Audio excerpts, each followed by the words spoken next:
Woohoo! We are live on YouTube as well as doing a recording here for the monthly brainstorm with the Brain Lady. And the topic this month is psychological safety. And I'm including this not just from the standpoint of businesses, corporations, organizations, talking about the importance of psychological safety and how to achieve it, but also from the perspective of the entrepreneur. A lot of entrepreneurs would say, well, wait a minute, what does one have to do with the other, right? It doesn't, it's not connected. Well, actually, in a lot of ways it is. It's connected because the psychological safety that you provide for the clients that you are interacting with. So that's what I want to emphasize here and talk about here this morning on the Brainstorm with the Brain Lady. For those of you who don't know me, I am Julie Anderson, Brain Lady Julie, and I am excited to be sharing with you this information this morning. I think I am on the wrong channel, actually. I think I need to move to the Brain Lady speaker channel. Let's see if we can get it to go to that one. Pardon me for this little hiccup here in my, I tell you, it's technology and I don't get along. All right, let's get to the topic. Let's get right to what we wanted to discuss today. Psychological safety. Why is it so important? I'm going to read some of the statistics that I had collected here over the years and over the last couple of years, because this is a topic that I speak about a lot when I'm talking to corporations, when I'm doing HR conferences, when I'm doing things that, that have to deal with just better performance across the board, or even when I'm discussing things with entrepreneurs, the benefits of creating a bond with your potential clients, or even with the subcontractors or the employees that you have working for them. As the Brain Lady, I always grab the neuroscience piece first, right? So understand that there is a powerful impact on the brain when the person does not feel safe. Right? Kind of a buzzword that's been in the news a lot in the last decade, especially the last couple of years, is the amygdala. What is the amygdala? Well, it's this portion of the brain that processes those feelings, the feelings of fear, or a lot of the heightened negative emotion. As a matter of fact, the amygdala is cued in to notice, like 2/3 of it is devoted to noticing the negative as opposed to the positive. So it literally has a bent to see the negative and to process the negative. The point is that when it activates, when it senses fear, it really slows down the ability for the brain to think. And it does that because it shuts down the higher thinking, or it slows down this higher thinking portion of your brain, right? And as that happens, then you can't concentrate, you can't logically think your way through problems. It messes with you big time, right? And studies have shown that people who feel excluded, who feel isolated from the group, the same portion of the brain that processes physical pain, depression, anger, all of that activates the same. And this is one of the things that creates a psychologically unsafe environment, is exclusion, not being an inclusive environment. So we hear a lot of that in the world today, in the news today, in subjects within organizations and corporations, right? There's also the feeling that, or the proof, statistically, it's proven that if you feel psychologically safe, then you literally are physically safer. Psychologically, individuals where there isn't, corporations where there is not a lot of psychological safety, or a very low psychological safety in the organization, they have a higher rate of accidents, actually physical accidents in the company. So you see this happen all the time. And this is one of the reasons why it's very important to pay attention to where your organization is at and how well they perform in this area. Because if you can increase the psychological safety tone within your organization, studies have shown that you have 27% less turnover in the company. You have 50% more productivity, 76% more engagement. 29% of the employees say that they have better overall life satisfactions. 57% of the employees say that they are more motivated to collaborate with their other teammates or with other people in the business. So it behooves companies to stop and think, where are we on this psychological safety timeline? Are we up to date? Are we taking steps, actively taking steps to make sure that our company is rating high, so to speak, or make sure that our company is getting the performance that it wants or that it strives for by creating a very psychologically safe place? Now, for entrepreneurs, if you are watching this, you may think, well, how does this really apply to me? I want you to stop and think about, as I go through some of the tips on how to create a psychologically safe environment, I want you to stop and think about, how do I rate when I'm interacting with my potential clients? Am I making them feel safe? Right? We go through all of this training as an entrepreneur on what is your sales pitch and what is your 30-second or your 60-second elevator introduction, right? Are we making sure that in our conversations, in our introductions, we're actually saying things, using words and body language to ensure that the people that we're interacting with feel that level of psychological safety that we want them to feel, so that we connect more with them? Because trust and psychological safety, when you foster that in your organization or with the people that you interact with, individuals feel more apt to give their all, to share ideas, to take risks, and to actually open up and communicate better with the leaders within the organization. Right? Now, you can look up all kinds of statistics and you're going to find some really interesting things out there that have been put out by Gallup polls, by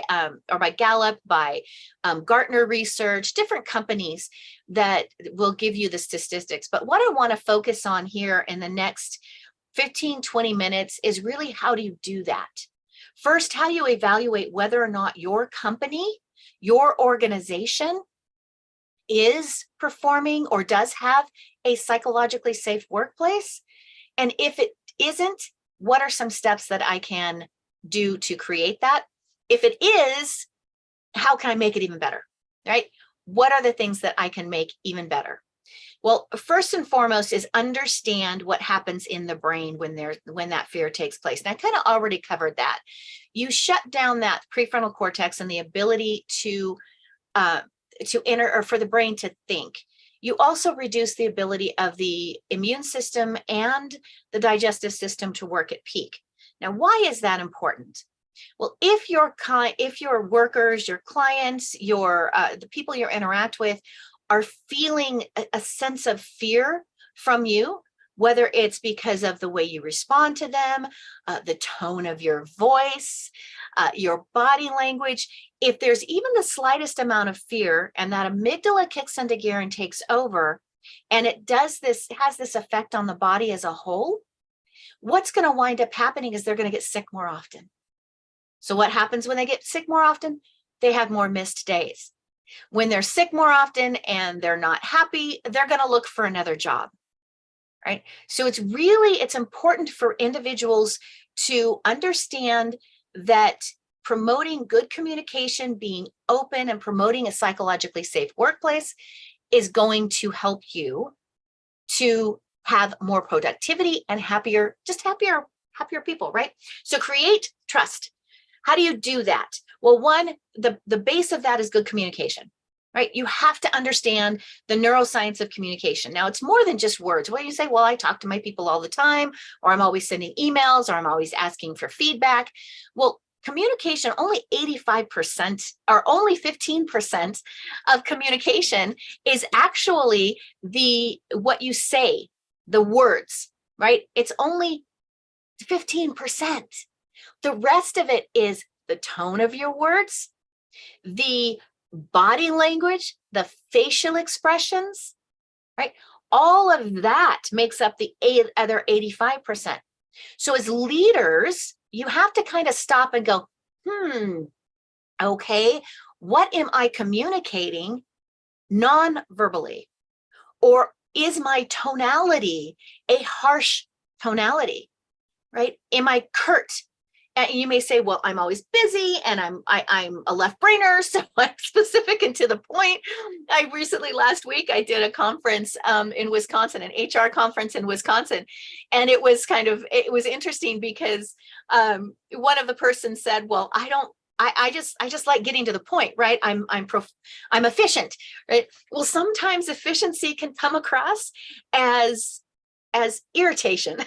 So you have to be careful. You have to really stop and think about the brains of the people that you're communicating with and how they're going to process. I always teach my leaders, think receiver, not sender, right? Stop and just breathe for a minute, just literally less than, you can do it in 10 seconds and just, who am I talking to?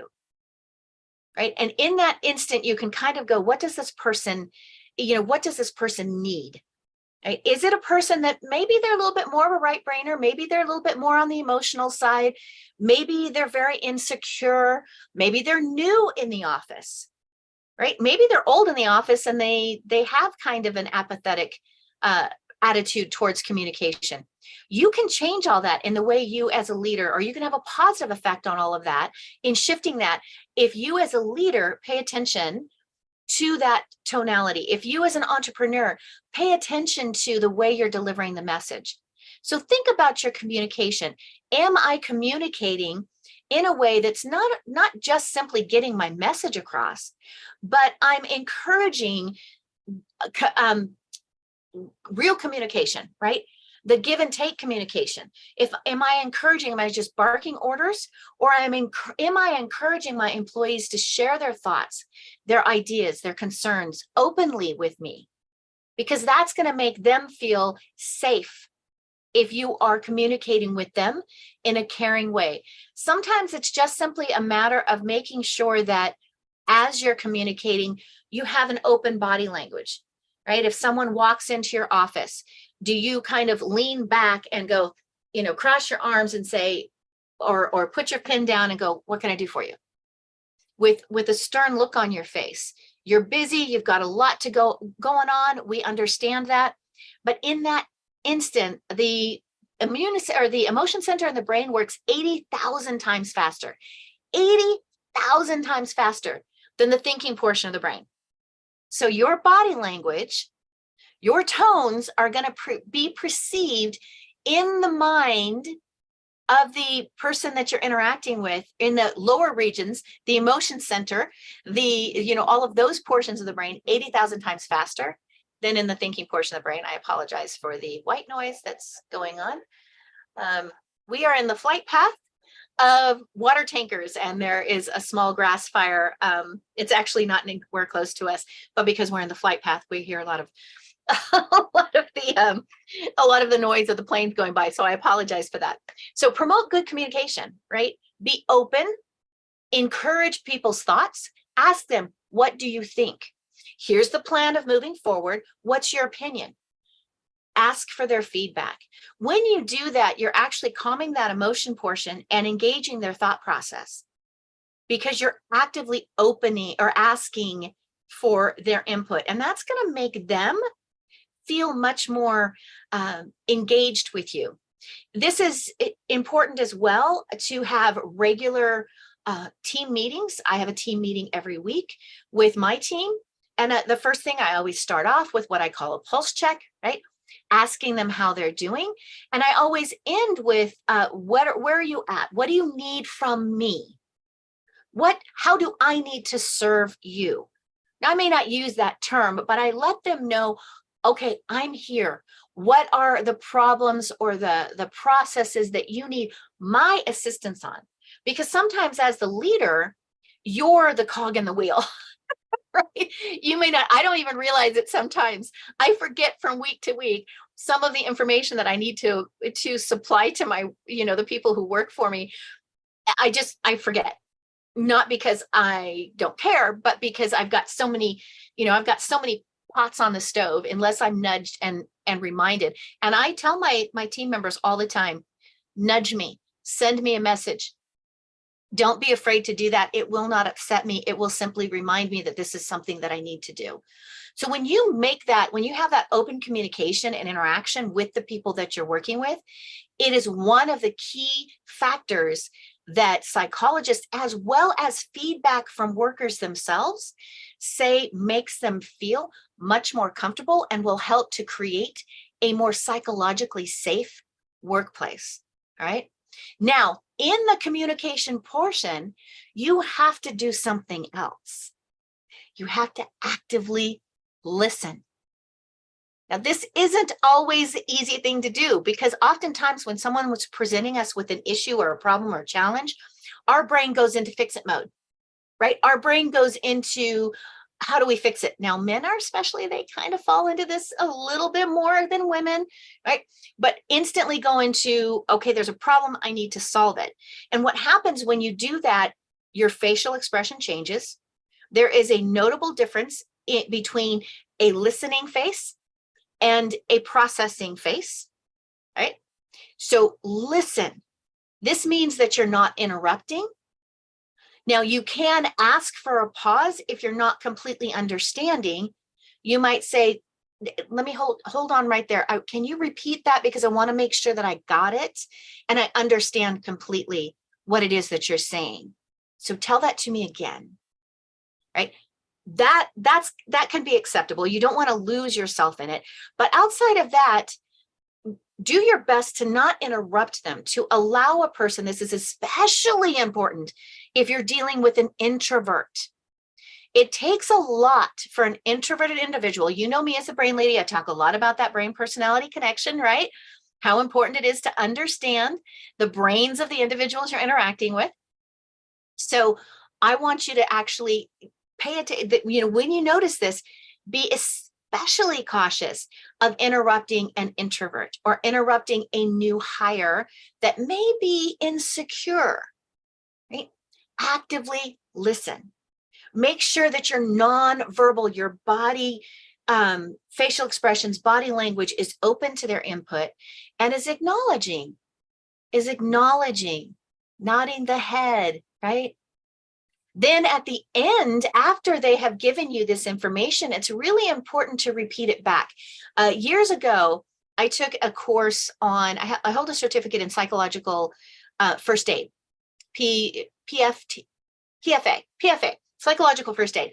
And it was actually a program that came out of watching 9/11 and there was so much information that came out, or so much attention to triaging the physical, right? The physical and the people that were hurt and getting them to safety.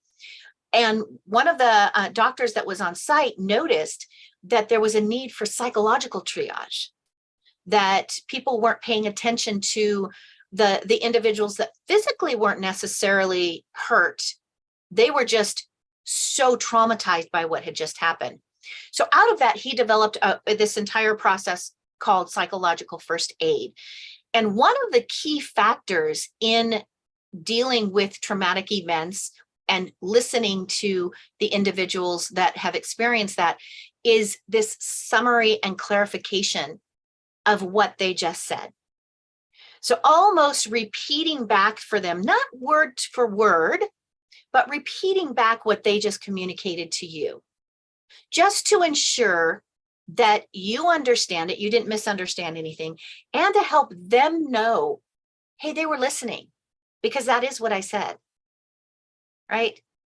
Or they didn't quite get what I said, but at least they were listening to me. Now I can clarify it. I have the floor to be able to clarify it. So all of that is very important in creating open communication with individuals, whether you are an entrepreneur and trying to work with a client, or a leader in an organization, or teammates within a team, right? Another thing is really work on your empathy level. right? Empathy and understanding. Sometimes when we are that business owner or we are that leader, things are kind of, for lack of a better term, they're no-brainers for us because we've been there, done that. That's how we got in the position that we're in. So for us, there are certain things that they just come easy. That doesn't mean that the employee, that the client, that the person that you're interacting with, or the potential client, it doesn't mean it's easy for them. It doesn't mean it's a no-brainer for them. So you have to be understanding and actually show empathy or connection to the people you're interacting with. You know, the human brain is amazing. Dogs' brains are amazing too, because their brain has a large amount of this neuron that I'm going to tell you about. It's called a mirror neuron. Humans have a ton of them in their brain. Dogs have the highest amount of in nature that we found. And what that is it gives us as humans the ability to reflect what the person we're interacting with is, if we engage them. This is the reason why if I come up to you and I say hello and I get a big smile on my face, chances are you're going to smile back, right? If I yawn, you know, if you're sitting in a team meeting, right, and one person yawns and then all of a sudden 10 people yawn, it's our mirror neurons kicking in to gear. But those mirror neurons give us the ability to be empathetic if we engage them. So oftentimes, if we just kind of stop, and if a person is sharing their personal experiences, maybe their perspectives and their opinions in that team meeting, then that's going to help. If we are engaging our mirror neurons, our empathetic muscles, we will stop trying to just take it as simply that's their opinion and go, that's their perspective based on their life experience, their situations. There's value in that. There's value in that, because we all need to take a 360-degree view in order to have a truly successful, inclusive organization where it fosters great psychological safety. We need to have that. And we're only one-sided, right? We only know what our brain knows. We only see what our brain sees. We only have the perspective of our life experience. So when you start to work on that empathy and understanding for other people, you're going to start listening to a person giving their opinion or their thoughts, or maybe it's even when they come in to ask for time off, that you're actually paying attention to where they're coming from, what their point of view is based on their brain, their individual brain, which includes their personal experiences and their culture, right? Their culture. This is going to help to really open up and make everybody feel much more comfortable within your organization. There's a lot of work now focusing on helping organizations to have their DEI and diversity, equity, and inclusions in place because we have such diversity. It's not just simply gender diversity that we used to deal with in the past, right? That has changed. It is cultural diversity. The more and more we have this beautiful melting pot of different cultures coming into whatever country that you're living in. The United States is constantly having an influx of new different cultures. Understanding that and how that affects a person's opinion or the way of doing things, that's something that as a leader or just in your organization you want to employ, is flexing that empathy muscle and understanding of all of those diverse things. And you can do a lot of this through team building exercises, fun team building exercises that you can include in your, once a month in your main meeting, or encourage in the break room. Lots of different ideas that I have for that we do for that, but I'm not going to go into all of those ideas because I want to wrap up here. In that, just continuing on that communication, make sure that your communication is clear and understandable by the people. So the same way that I want you as a leader or you as a business owner to repeat back, summarize and repeat what that person just communicated to you. I want you to make sure that you are open to them and that they understand what you're communicating to them. So asking simple questions like, how do you feel about that? What do you think about that? And then you have to put your pride on the back burner, right? You have to be open to listening to their feedback, because sometimes if you're going to be, you want them to comfortably communicate with you really what they're feeling. And if their feeling is that they think your idea is really bad, you have to be sure that you are open. Now, you're the boss, you're the business owner, wherever, if you're the entrepreneur, you're the business owner. If you are the boss, you're the boss. So at the end of the day, you have to make that final decision, but making sure that you display your openness, right? That you acknowledge their feelings and their feedback and go, okay, that's something to think about. I'm going to take that into some, meditation time and see how I can possibly address that need of the group or the need of the team into what I'm doing, right? Or into this process or into this new thing or into the work environment, right? Be open. Admit your mistakes, swallow your pride. Sometimes that's what it takes. I think there's a lot of other points, but I think the last point that I really want to hit on and I really want to emphasize is really praise and acknowledge every opportunity that you can. I think, again, I feel my opinion is, as a business owner or as a leader, we get wrapped up into just the inertia of getting our job done. And a lot of us move fast, like literally physically move fast. And we don't always stop and pause and acknowledge the amazing contributions by our team members or by the subcontractors that we have working for us as an entrepreneur. And I think that's really, really important. That's also going to show that empathy and that feeling, but the gratitude, really acknowledging this other person or the other people on the team. I try to tell this to my team all the time. I value you so much. I know that my business would not be where it was at with the contribution of every single team member. We recently just hit a milestone on Instagram, on social media, that we had been working to for a long time, and it's connected to being able to, put out a book proposal and all different kinds of stuff. And I openly, the second as we were climbing, I kept putting in, we communicate through a chat during the week, and then of course have our weekly meetings, but through Microsoft Teams. And I was constantly putting in there the main team chat. Oh, thank you so much. I can't believe all your work, so-and-so and so-and-so. It's paying off. Romy and Becca, I appreciate you so much. Look at where we're at. I try my best to always commend and praise and acknowledge the contributions of those team members, no matter what their contribution is, no matter how large or how small you feel it is. Acknowledge it, appreciate it, value it. That is going to go a long, long way in creating an amazing psychologically safe workplace. All right, I am going to stop there. This is the first time that I have done this live on YouTube. So give me just a second and I'm going to shut off